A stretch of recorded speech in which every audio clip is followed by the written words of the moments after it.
नमस्कार दर्शकों, आप सभी का स्वागत है हमारे इस खास कार्यक्रम जीवन की मुस्कान में। और आज हम बात करेंगे इस विशेष योगजन एवं योग के बारे में। जीवन का सफ़र बहुत अजीब होता है, कभी मुश्किल तो कभी आसान होता है, लेकिन जब खुद पर यकीन हो और हौसले हो बुलंद तो कुछ मुश्किल नहीं, सब आसान होता है।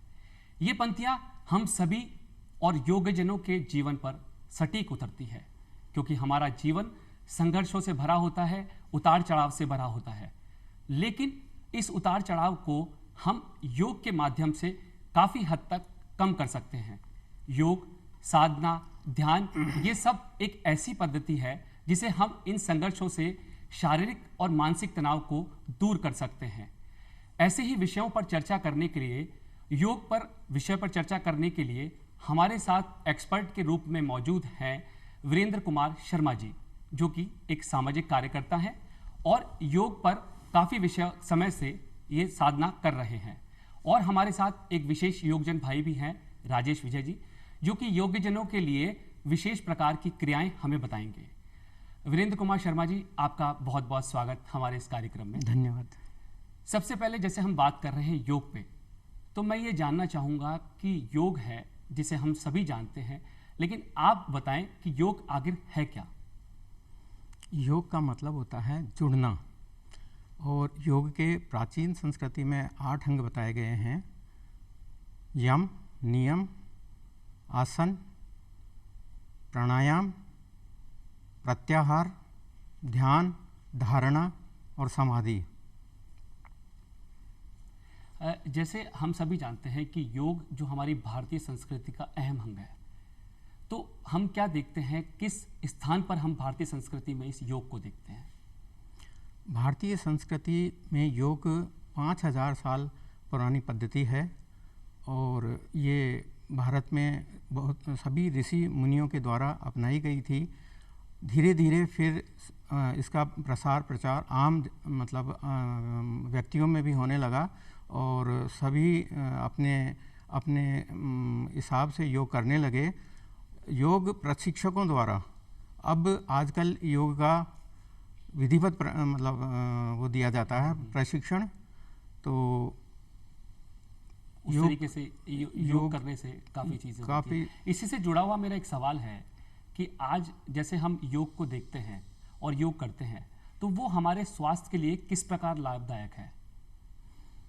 योग का चित्त की वृत्तियों पर नियंत्रण योग से किया जाता है जी। तो इसमें अपन प्राणायाम से शुरू करेंगे। तो सबसे पहले है अनुलोम विलोम। अनुलोम विलोम से अपने शरीर की शुद्धि हो जाती है, सांस नियंत्रण में आ जाते हैं। कोई हाई बीपी का अगर मरीज़ है तो उनका बीपी है ना कंट्रोल में आ जाता है। फिर दूसरा है अपना कपालभाति। कपालभाति से मधुमेह वगैरह ठीक हो जाते हैं। बहुत से इससे रोग ठीक होते हैं, और कपालभाति की प्रक्रिया बहुत सरल है। अपने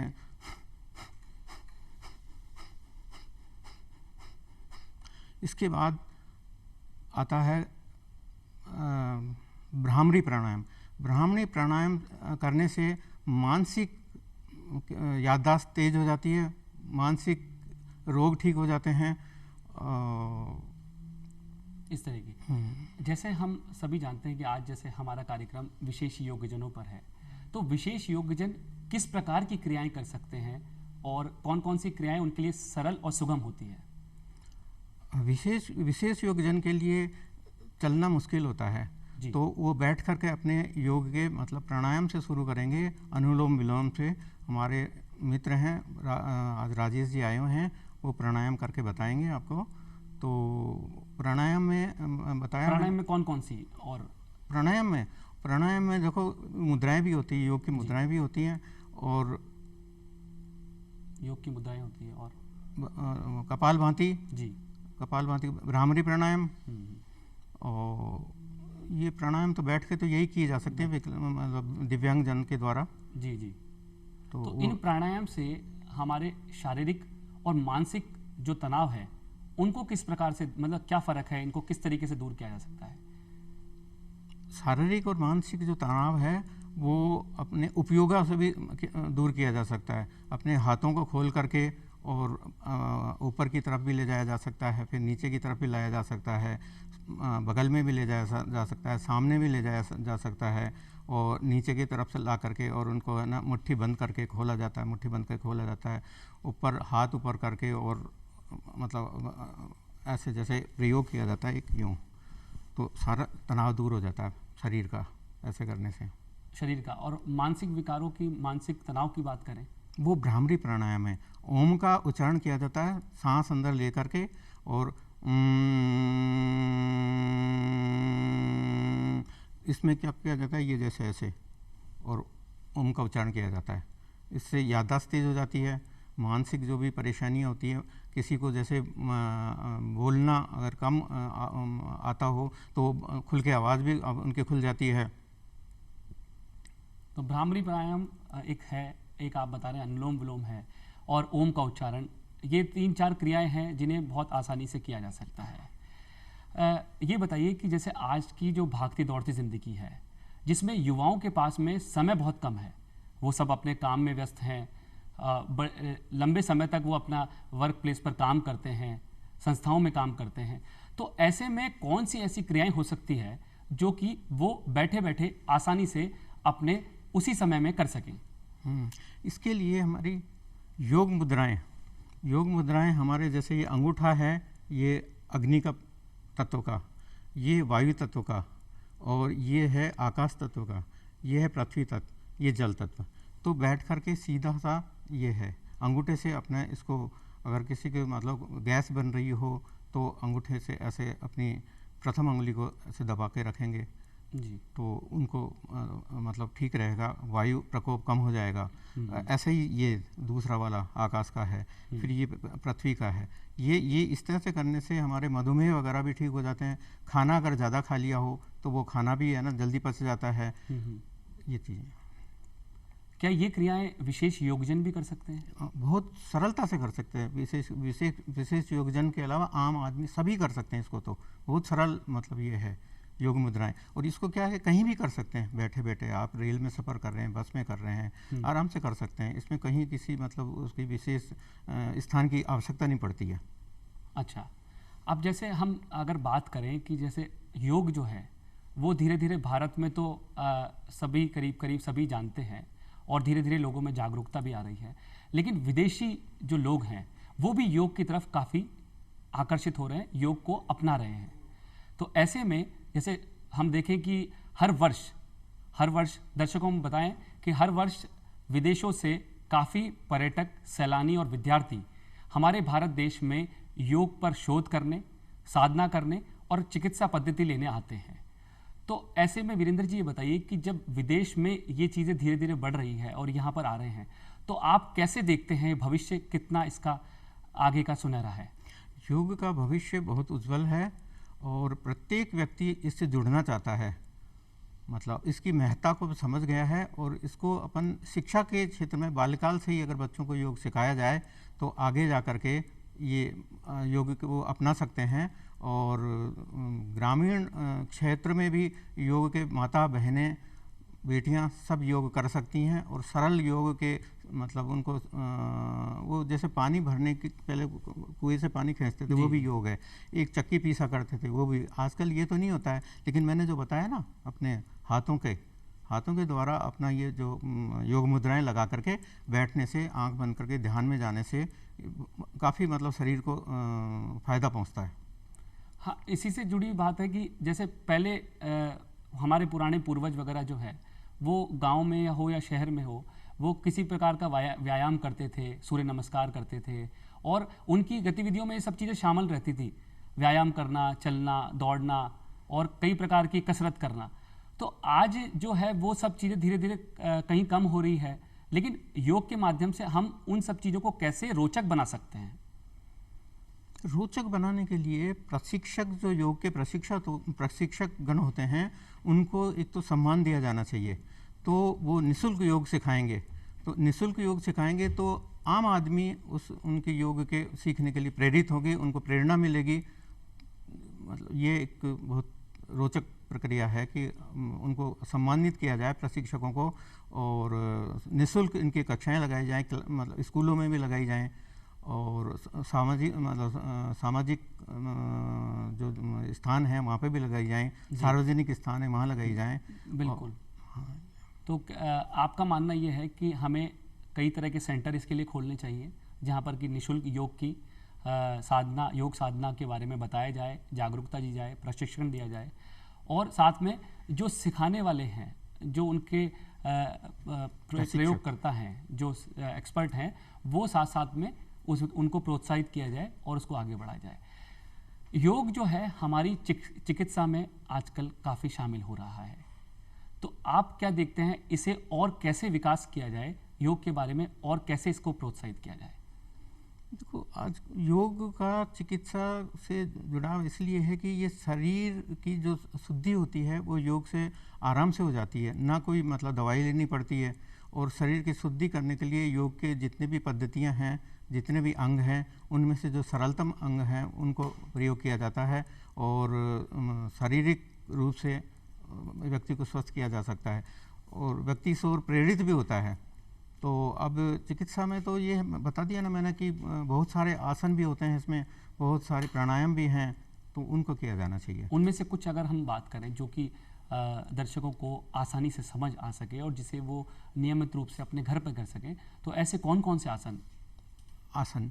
अब ध्यान में आराम से बैठ जाएं। ये एक सिद्ध आसन होता है। इसका ये जैसे पहला जो पैर है ना, ये यहाँ लगा दिया है बायां पैर, और दाएं पैर को बिल्कुल खुला छोड़ दिया जाए। ये इसको अर्ध सिद्धासन बोलते हैं। तो इसमें बहुत देर तक आदमी बैठा रह सकता है, थकान नहीं होती है, कमर सीधी रहती है, स्वतः ही कमर सीधी हो जाती है। और अपना ये ध्यान मुद्रा लगा करके, आंख बंद करके और ध्यान की मुद्रा में जा करके कोई भी बैठा रहेगा तो 5 मिनट भी अगर चुपचाप भी बैठा रहेगा तो उसके मानसिक जो है वो तनाव दूर हो जाता है। पहला तो ये है। और दूसरा हमारा जो अनुलोम विलोम है, अनुलोम विलोम में हमारे नियंत्रण हो जाती है, सांसों पे नियंत्रण आ जाता है जी। सांसों। और कपालभाति से क्या होता है कि शरीर में कहीं गांठ भी होती है ना, वो पिघल जाती है। बहुत सारी मतलब ऐसी चमड़ी के रोग हैं वो कपालभाति करने से दूर हो जाते हैं।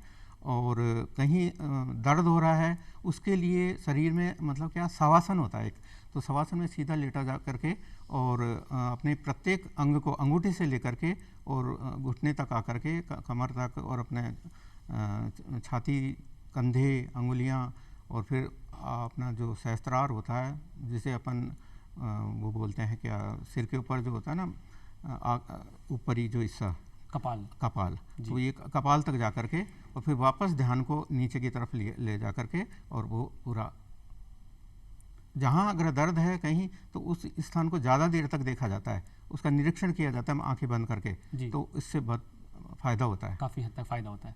तो ये जो क्रियाएं आपने बताई हैं ये सब विशेष योग्यजन ये लोग भी कर सकते हैं, आराम से कर सकते हैं। जैसे शवासन आपने बताया, तो इसमें किसी प्रकार की कोई दिक्कत नहीं होगी। शवासन तो सीधा लेटना है, हाथ ऐसे करके और बस लेटे लेटे अपने शरीर का निरीक्षण करना है। और जहाँ कहीं दर्द ज़्यादा हो, कहीं लगता है कि शरीर में कोई गांठ भी हो या कोई कंधा दर्द कर रहा है, तो उस लेटे लेटे वो या अपना शरीर का एक तरह से अलाइनमेंट बोलते हैं कि कहीं कोई नस खिंच जाती है वो भी ठीक हो जाती है, इससे ठीक हो जाती है। दूसरा होता है मकरासन। मकरासन में हम पेट के बल लेटते हैं और पेट के बल लेट करके दोनों हाथों को यूँ करके इनको ऊपर सिर रख लेते हैं। तो उससे जितने भी योग के जो और प्राणायाम आसन वगैरह जो सभी लोग करते हैं ऋषि मुनि में, उनका क्या है तनाव दूर हो जाता है। इतनी जो शरीर में गर्मी आ गई थी वो गर्मी बिल्कुल हट जाती है और सामान्य अवस्था में शरीर आ जाता है। वो ये बहुत सरल और सहज तरीके से आसन सरल है, दिव्यांग जन से आराम से कर सकते हैं, आसानी से कर सकते हैं।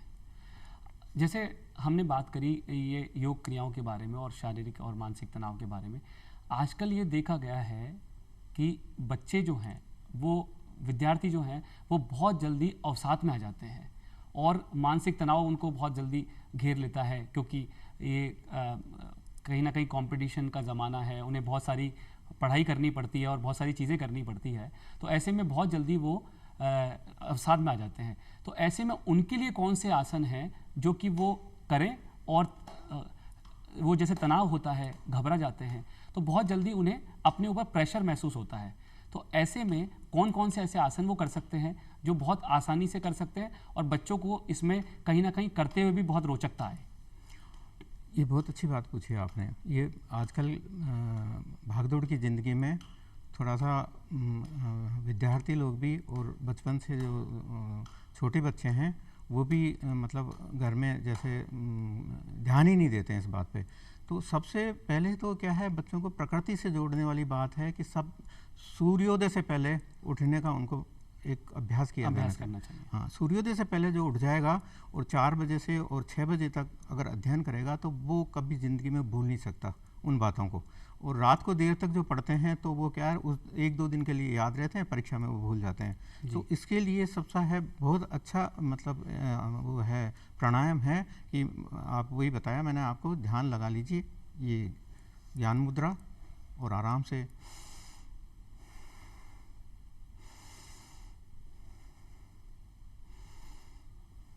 इसको कहीं भी बैठ के किया जा सकता है जी। इसके लिए कोई स्थान मतलब महत्वपूर्ण नहीं है कि किस स्थान पे किया जाए। पलंग पे भी किया जा सकता है, कुर्सी पे बैठ के भी किया जा सकता है, और खड़े होकर भी किया जा सकता है। अच्छा, खड़े होकर भी हाँ, इसको खड़े होकर भी किया जा सकता है। उसमें अपने को हाथ सीधे रखने पड़ेंगे क्योंकि ये योग मुद्रा तो अपन बैठते हैं ना तभी लगती है। हाँ। वो खड़े को सीधे हाथ करके और बस करके 5 सांस गहरे गहरे ले लेंगे तो उनका तनाव कम होगा, वो उनकी मतलब रुचि बढ़ेगी, प्रेरित होंगे। क्योंकि सरल सी चीज़ उनको बताई कि आप है ना कहीं भी हो, कहीं कोई ऐसी दिक्कत आ रही है, आपको ऐसा घबराहट महसूस हो रही है, आप गहरे गहरे 5 सांस लीजिए जी। मुंह बंद रखना होता है, नाक से सांस लेनी होती है। हाँ। तो ऐसे में हम अगर ये करते हैं तो थोड़ा सा एकाग्रता भी हमारी बढ़ जाती है और थोड़ा सा तनाव भी हमारा दूर हो जाता है। क्योंकि अमूमन ये देखते हैं हम कि बच्चे हैं योग को थोड़ा सा करने में थोड़ा हिचकते हैं, और एक हमारा एक मानसिक ऐसा होता है कि हम लोग योग को किसी आसन पे करेंगे। अभी आपने बहुत अच्छी बात बताई कि योग को हम खड़े होकर या किसी उस पर भी चलते फिरते भी कर सकते हैं। हमें ये बताइए कि जैसे भारतीय संस्कृति में जैसे ग्रामीण है, शहरी है क्षेत्र में लोग योग को धीरे धीरे अपना रहे हैं, ऐसे में उन्हें भारतीय संस्कृति के साथ में और क्या सीख लेनी चाहिए कि वो योग को और अच्छे तरीके से कर सकें? योग को अच्छी तरह करने के तो बहुत सारे मतलब वो हैं, जो साधक है ना अगर करना चाहता है तो अब इससे तो शरीर की मतलब शुद्धि होती है। और अब इसको मैंने बताया ना, खड़ा होकर भी कर सकते हैं, चलते चलते भी कर सकते हैं। सुबह मतलब कोई आदमी कहीं चल रहे हैं तो जैसे 10 कदम चले जी, फिर 10 कदम वापस आए, 10 कदम फिर आगे चले, 10 कदम वापस आए। इससे उनका जो ये घुटनों में दर्द होता है ये नहीं होगा, कमर में दर्द होता है ये नहीं होगा, कंधे में होगा, सिर में होगा, ये दर्द अपने आप से।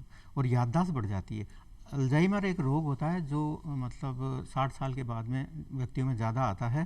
तो वो अल्जाइमर रोग को अगर मिटाना हो तो पैदल चलना, 10 कदम आगे 10 कदम पीछे जी, ये एक बहुत अच्छा।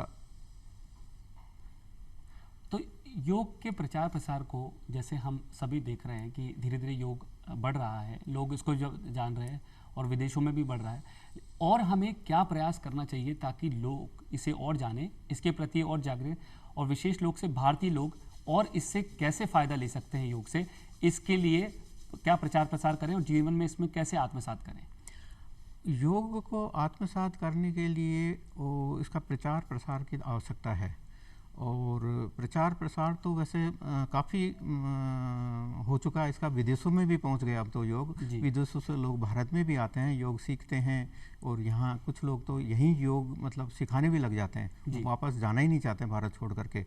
और इसको अपने जीवन में आत्मसात करने के लिए अपन को यही है कि ज़्यादा से ज़्यादा योग प्रशिक्षक तैयार करने चाहिए, और योग प्रशिक्षकों को सम्मानित किया जाना बहुत ज़रूरी है जी। योग प्रशिक्षण देने वाले लोगों का क्या है, सम्मान बढ़ेगा तो वो लोगों को और ज़्यादा जोड़ेंगे इस योग से, और स्कूलों के माध्यम से ये प्रक्रिया जल्दी शुरू की जा सकती है। मतलब आपके हिसाब से अगर शिक्षा में इस चीज़ को जोड़ा जाए, योग को जोड़ा जाए, और बच्चों के दैनिक जो कक्षाएं हैं उसमें अगर इसको शामिल किया जाए तो और अच्छी तरीके से, क्योंकि बाल्यकाल से ही जो हम सीखते हैं उसे हम ताउम्र निभाते हैं, तो ऐसा अगर किया जाए तो बहुत अच्छा रहेगा।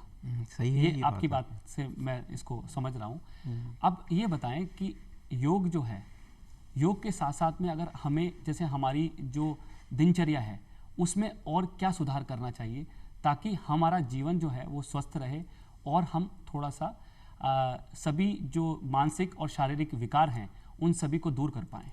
बहुत अच्छी बात पूछी। आजकल क्या है कि मतलब सभी क्या है, ज़माना ऐसा आ गया है कि ज़्यादातर कंप्यूटर पे काम करना पड़ता है, देर रात तक जागना पड़ता है। तो मैं समझता हूँ कि वो जिनका कि रात की मतलब अपनी ड्यूटी है उनको तो छोड़ दिया जाए, बाकी लोगों को 10 बजे पहले पहले अपना काम संपन्न कर लेना चाहिए, घर का काम हो बाहर का हो। और वो अगर सो जाएंगे तो वो जो शवासन में अगर लेट जाएंगे, शवासन में तकिया नहीं लगाया जाता है। ये आजकल सबसे बड़ी गलती क्या होती है कि तकिया लगा लेते हैं लेट करके और अपना सर ऊंचा होता है। तो जब अपन सीधे लेटते हैं तो हमारे को तकिया नहीं लगाना होता है। अगर हम बाईं करवट लेटें या दाईं करवट लेटें तो इस गैप को भरने के लिए तकिए की ज़रूरत होती है। कोई छोटा मसन लगा लो, राई का तकिया बना लो, ज़्यादा जैसे बच्चों के लगाया जाता है। तो उससे क्या होता है कि जैसे रात को शवासन में आदमी आराम से अपनी नींद पूरी कर लेगा 6 घंटे की। सुबह मैंने इसलिए बोला था कि 3 बजे भी उठ जाएगा तो वो एक ऐसा समय होता है ब्रह्म मुहूर्त का कि ब्रह्मांडीय जो ऊर्जा होती है ना वो अपने यहाँ बिखरती रहती है पूरे प्रकृति में।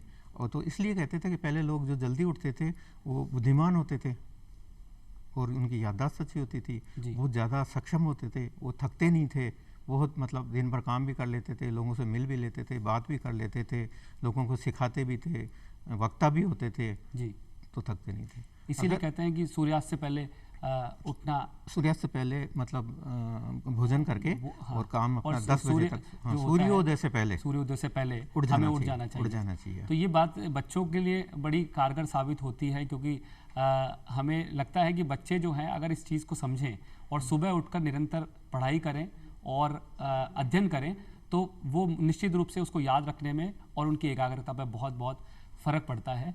आप ये बताएं कि आज की जो युवा पीढ़ी है वो कहीं ना कहीं भटकती जा रही है, तो क्या आपको लगता है कि ऐसा क्या संदेश देना चाहिए कि जिससे वो इन चीज़ों पर सही चल सके और इस चीज़ों को फॉलो भी करें? उनको यही बताया जाना चाहिए कि इससे शारीरिक, मानसिक और बौद्धिक विकास होता है योग के द्वारा। तो हमें और दवाइयाँ नहीं खानी पड़ती, तो उनसे बचने के लिए हमें इसको अपनाना चाहिए और अपनाने के लिए उनको सरल से योग बता देने चाहिए जो वो मतलब जो करना चाहते हों, कर सकते हों, वो चीज़ उनको बताई जानी चाहिए। तो वो आराम से इसको सहज ही स्वीकार भी कर लेंगे और वो करना भी शुरू कर देंगे। हाँ, क्योंकि सबसे बड़ी बात यही आती है कि हम उन्हें बहुत बताते हैं और समझाने की कोशिश भी करते हैं, लेकिन वो हमें देखकर कर लेते हैं, लेकिन कई बार ऐसा होता है कि वो अमूमन उस चीज़ को कर नहीं पाते हैं और कहीं ना कहीं उससे दूर हटने की कोशिश करते हैं क्योंकि उन्हें वो सब चीज़ें थोड़ी सी कहीं ना कहीं लगती है। बिल्कुल सही बात है। क्या होता है कि जैसे आदमी को विश्वास नहीं होता है, तो इसमें सबसे बड़ी बात है कि विश्वास दिलाया जाना चाहिए उनको कि ये मतलब बहुत फ़ायदेमंद चीज़ है और इससे कोई नुकसान नहीं होता है, ना तो कोई आर्थिक नुकसान है, ना कोई पारिवारिक नुकसान है, ना कोई सामाजिक नुकसान है, बल्कि ये आर्थिक, पारिवारिक, सामाजिक लाभ का काम है। तो ये इसको अपनाया जाना चाहिए और विश्वास में लेना चाहिए। बिना विश्वास में लिए हुए तो फिर वो थोड़ा सा संकोच करता है। तो बच्चे में और बड़ों में ये संकोच ज़रूर होता है कि हम कोई नई पद्धति सीखते हैं तो पता नहीं कितना भारी होगा, कोई हमें नुकसान तो नहीं हो जाएगा, हमारे काम का कोई नुकसान तो नहीं हो जाएगा। तो ये सब भ्रांतियाँ जो फैली हुई हैं ना, वो दूर करने के लिए विश्वास में लिया जाना चाहिए। तो इसके प्रदर्शन के लिए मतलब क्या है कि दूरदर्शन के माध्यम से इसको मतलब इसका प्रचार प्रसार किया जा सकता है और भी बहुत सारे मतलब स्कूलों में जाके भी इसमें मतलब प्रचार प्रसार किया जा सकता है। आजकल कॉलेजों में भी प्रचार प्रसार किया जाना चाहिए और ये हमारे को इस मतलब अस्पतालों में क्या है, मरीज़ ठीक हो जाता है लेकिन उनको योग के बारे में नहीं बताया जाता। एक्सरसाइज बता दी जाती है, वो कठिन होती है, नहीं कर पाते हैं वो नहीं कर पाते हैं। तो उनको वहाँ क्या थोड़ा सा सरल सी बात है कि आपको अनुलोम विलोम करना है, आपको कपालभाति करनी है, आपको क्या है कि वो जो भ्रामरी करना है, ओम का उच्चारण करना है। तो ये चीज़ें मतलब सरल इस तरह की सरल चीज़ों से उनकी शुरुआत की जाती है, तो वो उनको कोई दिक्कत नहीं है। बिल्कुल आपने ठीक कहा कि सरल चीज़ों से शुरुआत करेंगे और विश्वास बढ़ेगा, उनमें कुछ परिवर्तन आएगा और उन्हें अपने आप साक्ष्य को प्रमाण की आवश्यकता नहीं होती और वो दिखेगा। वीरेंद्र जी, आपका बहुत बहुत स्वागत आप हमारे कार्यक्रम में आए और आपने इतनी धन्यवाद। रोचक बातें हमें बताई और योग के बारे में इतनी अच्छी बातें हमें बताई, जिससे युवा और हमारे प्रदेशवासी और वो सभी इस बात को समझेंगे और योग को धीरे धीरे आगे बढ़ाएंगे। राजेश जी भी हमारे साथ हैं, इनका भी बहुत बहुत धन्यवाद, जिन्होंने योग की क्रियाएं करी और हमें बताया योग किस तरीके से करना चाहिए। बहुत आसान तरीके से इन्होंने हमें बताया योग के बारे में। दोस्तों, योग एक ऐसा माध्यम है जिसके जीवन के संघर्षों को सहने की शक्ति आ जाती है, और चाहे हमारे जीवन में शारीरिक तनाव हो, मानसिक तनाव, योग के माध्यम से हम इन सभी चीज़ों को दूर कर सकते हैं। और किसी ने ठीक ही कहा है कि जो चीज़ आपके जीवन में चुनौतियां ला सकती है, जो चीज़ आपके जीवन में चुनौतियां ला सकती है, वही चीज़ आपको जीवन में सफलता को प्राप्त करा सकती है। और इन्हीं सब बातों के साथ हम इस कार्यक्रम को अंत की ओर लेके चलेंगे, विराम देंगे। आप सभी हमारे स्टूडियो में आए, आपने बहुत अच्छी जानकारी दी। आप सभी का धन्यवाद। नमस्कार। आभार।